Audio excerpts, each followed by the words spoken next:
Shalom bien-aimé, c'est encore le frère Eric. Ravi de vous rencontrer encore aujourd'hui. Je rends grâce à Dieu pour la vie. Je rends grâce à Dieu pour tout ce qu'il fait et pour tout ce qu'il fera encore. Frère, j'aime à dire que je n'aime pas caresser le chrétien dans le sens du poil. Et aujourd'hui, je vais parler d'un sujet qui me tient à cœur. Et bien-aimé, ce sujet, c'est le sujet de la dîme. Que dit la Bible à propos de la dîme? Frères et sœurs, c'est un sujet hyper délicat. C'est un sujet hyper sensible. C'est un sujet qui peut créer des amis et qui peut créer des ennemis. Mais frère, j'ai envie de dire que je ne suis pas là pour me faire des amis. Si Christ est mon ami, parce que la Bible l'appelle ami fidèle. Si Jésus est mon ami, ça me suffit. Je ne suis pas là pour plaire à un homme ou pour faire plaisir à un homme. Car ce n'est pas un homme qui m'a appelé, ce n'est pas un homme qui est mort sur la croix pour mes péchés. Ni un pasteur, ni un, je sais pas quoi, un bishop, archibishop, ou évêque, ou pape, je ne sais pas quoi. C'est Christ qui est mort pour moi à la croix. Donc, frère, je ne suis pas là pour me faire des amis. Et je n'ai pas envie de dire que je ne respecte pas ceux qui sont sur le pupitre, loin de là. Mais j'ai envie de dire une chose, la vérité. Cette vérité qui m'a été donnée par Christ. En fait, je vais donner mon point de vue. On va dire ça globalement comme ça. Je ne prétends pas avoir la science infuse ou bien connaître toutes choses, non. La foi est un parcours de combattant, c'est une course de marathon. C'est pour ça que la Bible dit celui qui persévérera jusqu'à la fin sera sauvé. Donc c'est persévérer jusqu'à la fin. C'est pas jusqu'au milieu, c'est pas jusqu'à, mais c'est jusqu'à la fin. Frère, je peux choquer, mais il faut que vous entendiez la vérité. Quand j'ai lu la Bible, frères et sœurs, la Bible parle de la dîme. Oh oui. La Bible parle de la dîme le plus explicitement dans Malachie. Là où le Seigneur nous dit, vous me volez dans les dîmes et les offrandes. Et l'Éternel dit, mettez-moi de la sorte à l'épreuve et vous verrez, je n'ouvre pas pour vous les écluses des cieux. La Bible parle, je pense la première fois de la dîme, c'est Abraham qui apporte la dîme à Melchisédek. Et bien aimé, dans le Nouveau Testament, honnêtement, la Bible est très explicite sur le cas de la dîme. Dans le Nouveau Testament, on parle très peu de la dîme dans le Nouveau Testament. Très peu. On parle en mentionnant ce qu'Abraham a fait quand il vit Melchisédek. Il y a deux courants qui sont mis en avant aujourd'hui. Il y a des églises, il y a des pasteurs qui disent qu'on ne paye pas la dîme, qu'on ne doit pas payer la dîme, que la dîme est dépassée, que la dîme n'est pas obligatoire. Il y a d'autres qui ont ce courant d'idée que non, il faut payer la dîme est obligatoire. Et moi, je vais vous donner mon point de vue, le mien.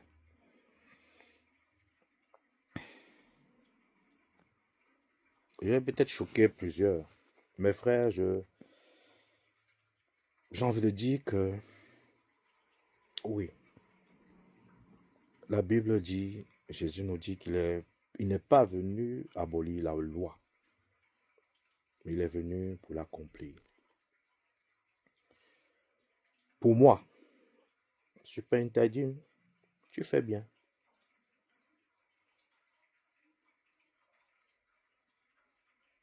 Je ne veux pas dire que si tu ne payes pas ta dîme, tu fais mal.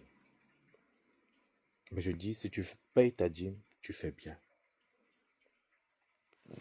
Mes frères, j'ai envie de dire, et pour ceux qui ne peuvent pas payer de dîme, tellement ce qu'ils ont est très peu pour payer cette dîme-là.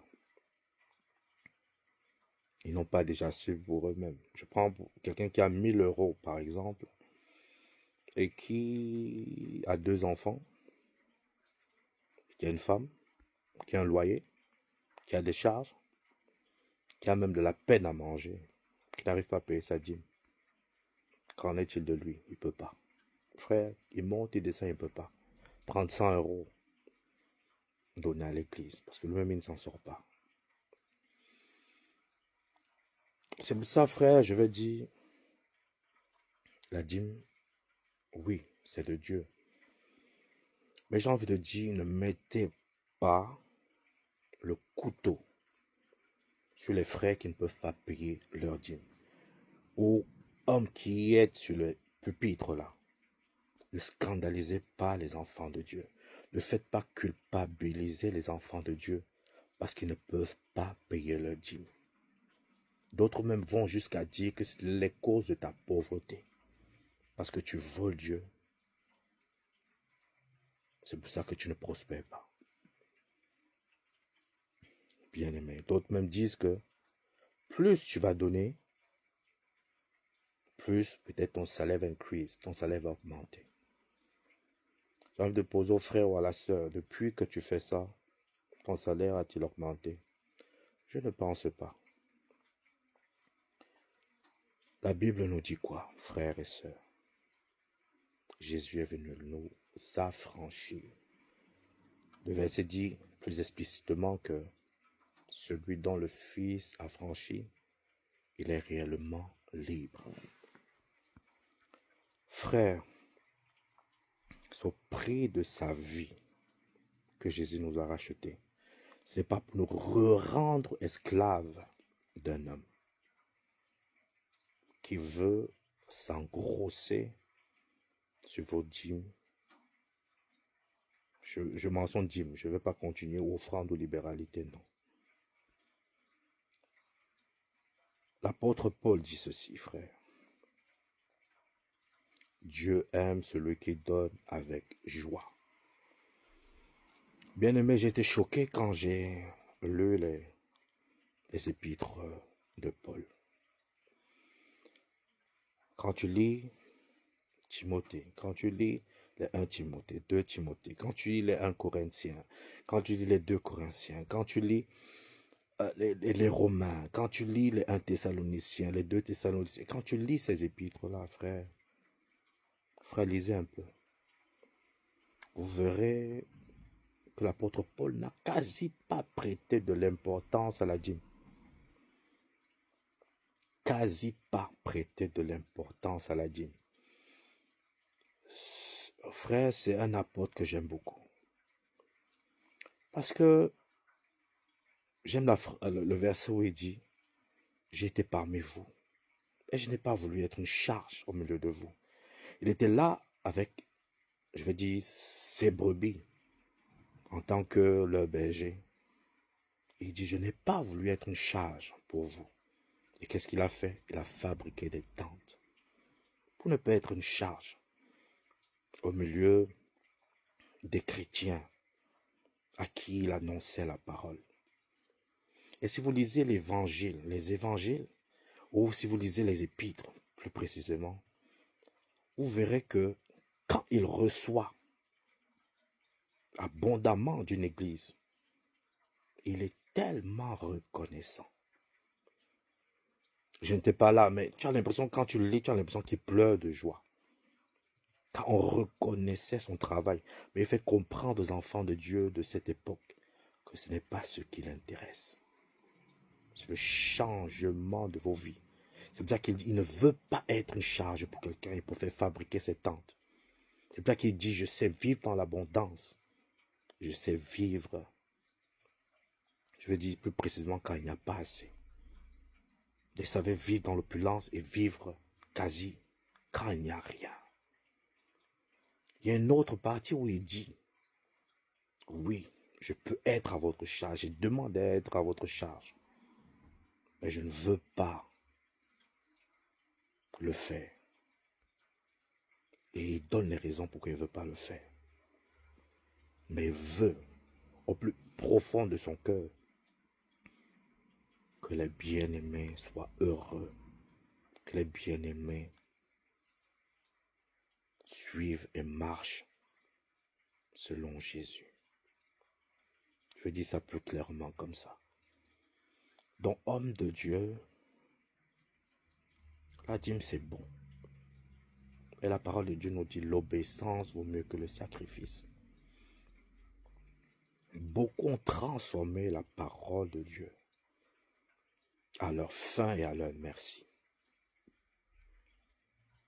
Avec des versets comme celui qui donne peu, moissonnera peu. Celui qui donne abondamment, moissonnera abondamment.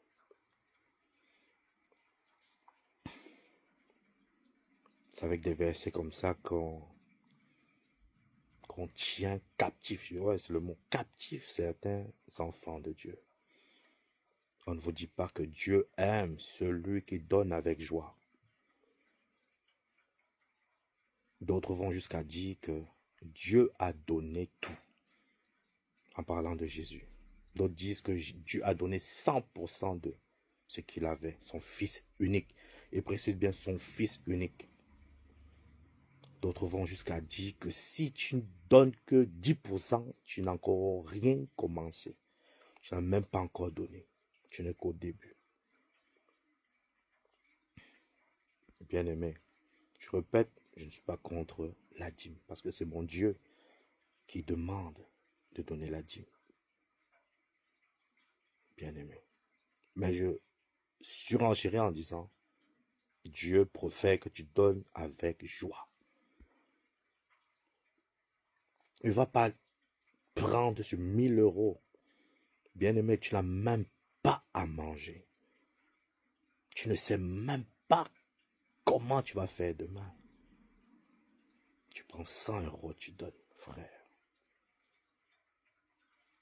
Je vais raconter une petite anecdote que j'ai vécue. Frère, il m'a fallu quasi 10 ans pour avoir la certitude que j'avais bien fait ou mal fait.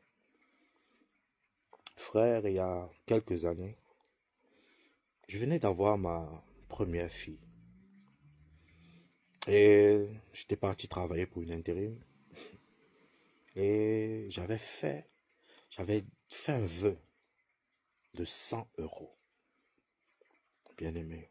C'était, je pense, mon premier job ici à l'étranger. Frère, j'avais fait un vœu de 100 euros. Je venais d'avoir ma fille. Et Dieu sait comment il fait les choses, bien aimé.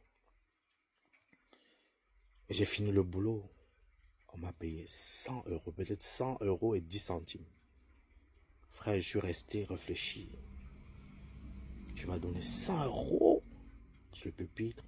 Ta fille n'a pas le lait. Bien aimé, ceux qui ont les enfants ici, le lait ici, c'est quasi 20-22 euros par semaine. Je réfléchis, je dis mince, je veux mettre 100 euros. Je n'ai pas de CD. Mon avenir est certain parce que si tu fais l'intérim, c'est pas sûr que demain tu auras encore de quoi manger ou de quoi payer quelque chose. Frère, en ce temps-là, j'étais encore religieux.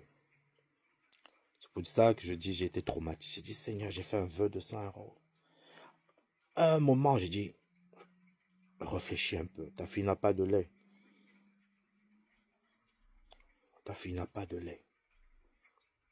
Mais j'avais fait un vœu de 100 euros. Bien aimé, vous savez ce que j'ai fait? Je n'ai pas donné les 100 euros. J'ai acheté le lait à ma fille. Et comme je dis, j'étais religieux, ça m'a un peu fait réfléchir pendant des années. Je me suis posé la question, Seigneur, est-ce que j'avais bien fait, est-ce que j'avais mal fait? Parce qu'on vous prêche des trucs comme tu es obligé d'honorer ton vœu en te parlant de Jonas, de l'histoire de Jonas. Je ne dis pas, frère, que je suis contre les vœux que vous faites. Je ne dis pas aux frères de ne pas payer leurs vœux. Mais la Bible dit, l'obéissance vaut mieux que que le sacrifice. Et Dieu dit qu'il aime celui qui donne avec joie. J'ai dit au départ de ma vidéo, beaucoup ne vont pas aimer mon message. Je répète encore, je m'en fous. Vous connaîtrez la vérité vous rendra libre, ou la vérité vous affranchira. Frère, je n'avais pas payé les 100 euros. Non. J'ai préféré que ma fille ait du lait pendant le mois parce que les jours étaient incertains. Je me suis dit après, est-ce que, comme je n'ai pas payé les 100 euros là, est-ce que je vais encore trouver le boulot plus tard? Mais je n'avais pas compris que Dieu était le maître des temps et des circonstances. Bien-aimés, ne vous faites pas avoir. Il y a d'autres ici, même en Europe, qui roulent en Bentley, en Rolls-Royce. Je n'ai rien contre, bien-aimé. Mais toi, tu n'as même pas un loyer qui est payé. D'autres volent même le train pour se rendre à l'église. Ils ne savent pas comment ils vont rentrer. Celui qui est sur la chair ne sait même pas comment tu vas rentrer. Il ne sait pas. Et pour beaucoup, ça ne les intéresse même pas. Ils sont comme des dieux, ils sont comme vos dieux. Réveillez-vous, peuple de Dieu. Je ne suis pas contre la dîme, je répète. Parce que c'est une institution divine. Jésus est venu accomplir la loi et non l'abolir. Mais Dieu nous dit qu'il préfère celui qui donne avec joie. Moi, c'est comme ça que j'ai vu et c'est comme ça que j'ai conclu. Quand on dit celui qui donne abondamment recevra abondamment. C'est des versets qui sont prêchés aujourd'hui. Mais, frère, à contre-sens. À contre-sens.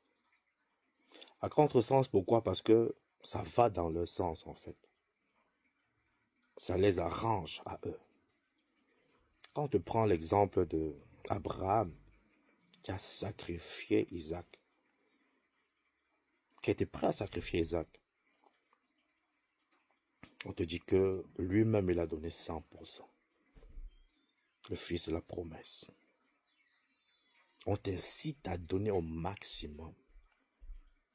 Qui t'a même bien aimé à ne pas payer ton loyer ou à marcher casino. Frères et sœurs, faites attention. La Bible nous prévient que à la fin des temps, il y a des gens qui se déguiseront en loups. Des loups sont parmi nous. Des loups sont parmi nous.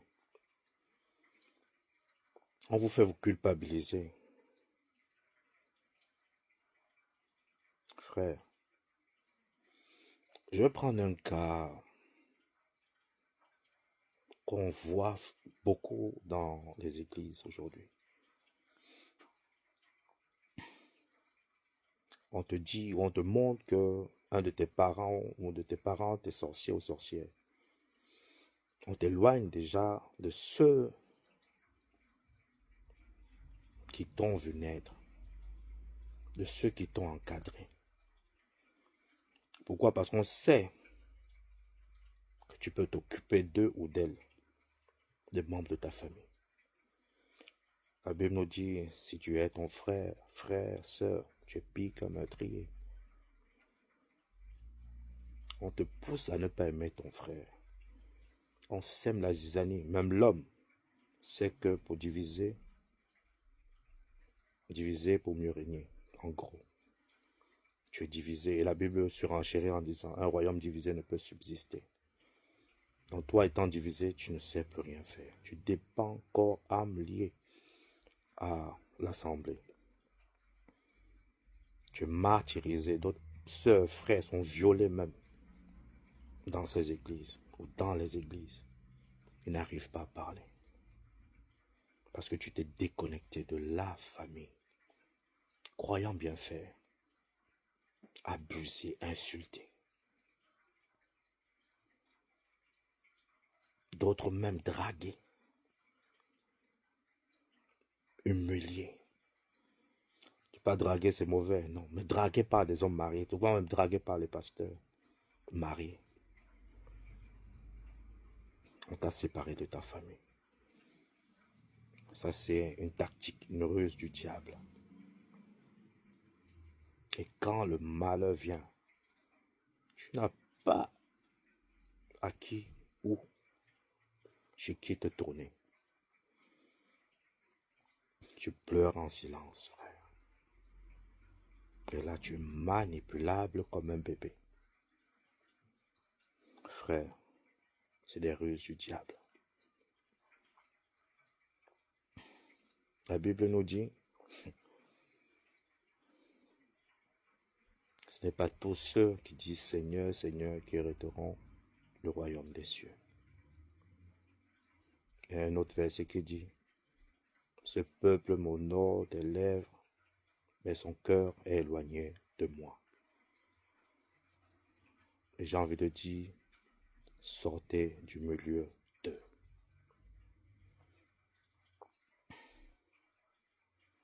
L'argent, oui, c'est bien. C'est bien. Il y a des versets, un verset qui dit l'argent répond à tout.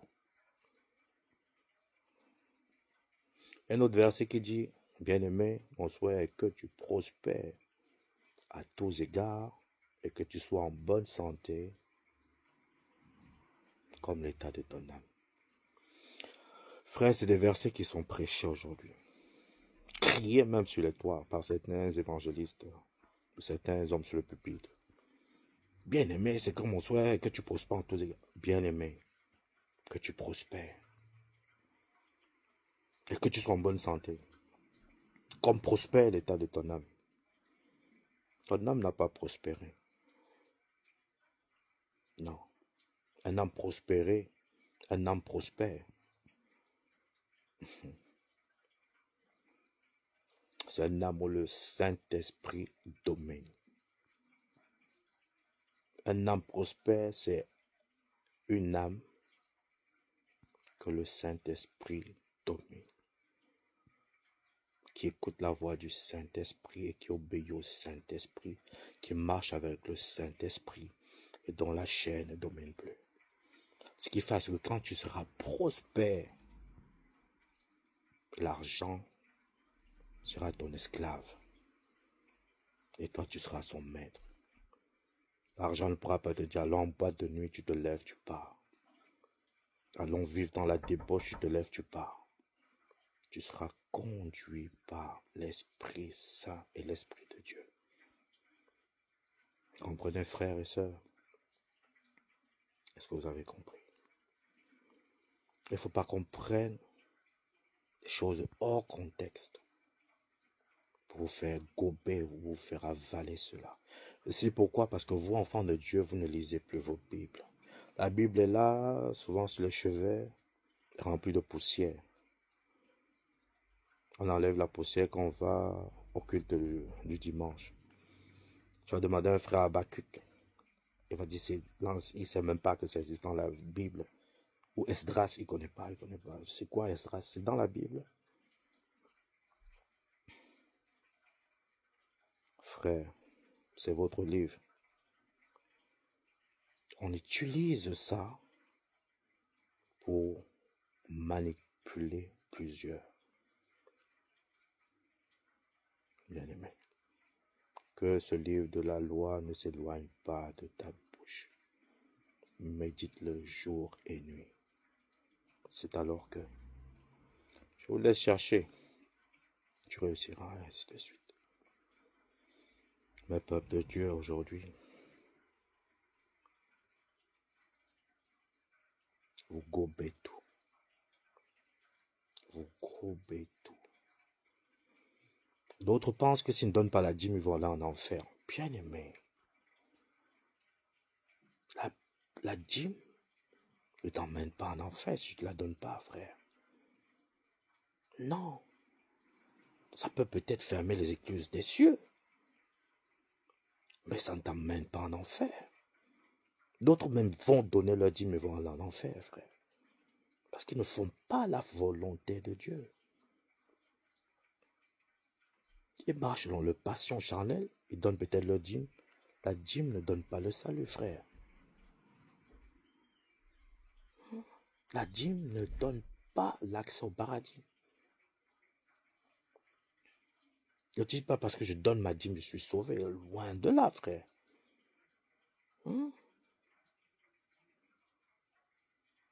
Non, ce n'est pas une garantie du salut, frère, la dîme. Non.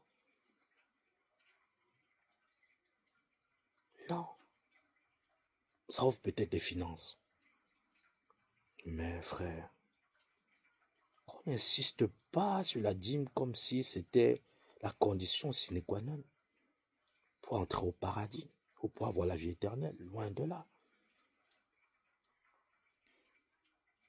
Tu donnes ta dîme depuis des années, ta vie ne change pas. La débauche, c'est toi. L'ivrognerie, c'est toi. J'ai donc dit le Congo ça. Dans la calomnie, c'est toi. Les Congolais ont dit le songi-songi, c'est toi.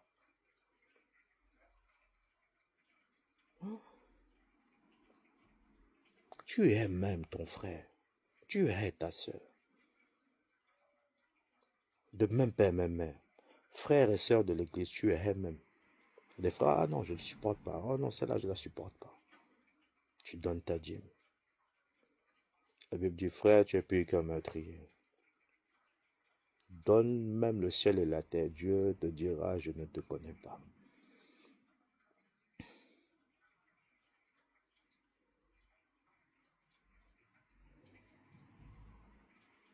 Frères et sœurs,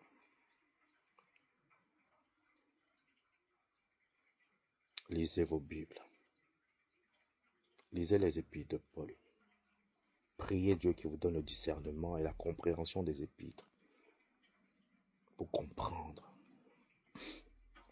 ce qu'il attend de nous, comment il voit la dîme, l'argent, les offrandes, les dons, les libéralités dans l'Église.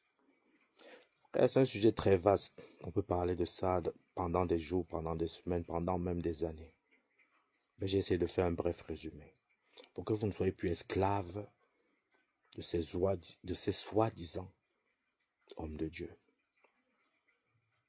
qui vous rendent esclaves parce que tu as fait un vœu. Tu n'as pas honoré. C'est pour ça que... Qu'en est-il du sang versé à la croix, frère?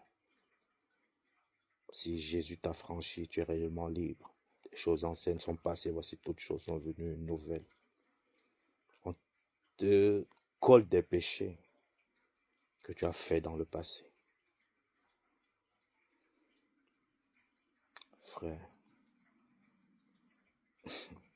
s'il faut revenir sur tout ce que nous avons fait dans le passé, bien aimé, personne n'est digne du salut. Personne n'est digne d'être sauvé.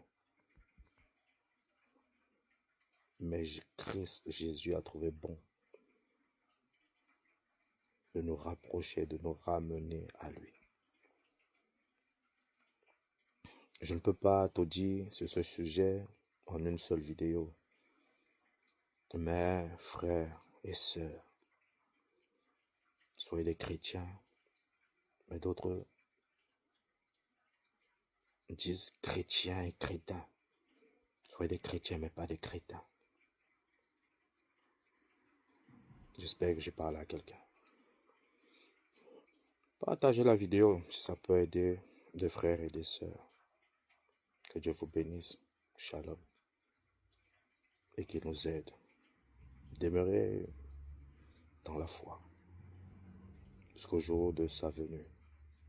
Il nous dit, nous ne connaissons ni le jour ni l'heure. Il nous appelle à veiller, car il viendra comme un voleur. Soyez bénis, enfants de Dieu, peuple de Dieu.